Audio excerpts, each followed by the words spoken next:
Go. Arunodaya సాంస్కృతిక సమాఖ్య రాష్ట్ర గౌరవ అధ్యక్షులు కామ్రేడు అరుణోదయ నాగన్న 46 సంవత్సరాలు కళారంగంలో ప్రజల పోరాటాలకు పాటలు పాడిండు.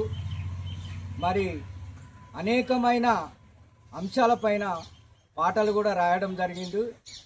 మరి ఆయన 3/7/2026న ఆయన తుది శ్వాస విడిచిండు. మరి అతని సంతాప సభ హైదరాబాద్లో సుందరయ్య విజ్ఞాన కేంద్రంలో 25వ తేదీన నిర్వహించడం జరుగుతుంది. మరి ఈ సభకు కవులు, కళాకారులు, మేధావులు, రచయితలు, మరి కళాకారులు కూడా అందరూ పాల్గొని ఆ సభను విజయవంతం చేస్తారని కూడా ఆశిస్తూ మరి మంచిర్యాల జిల్లా అరుణోదయ కమిటీ పిలుపునిస్తుంది.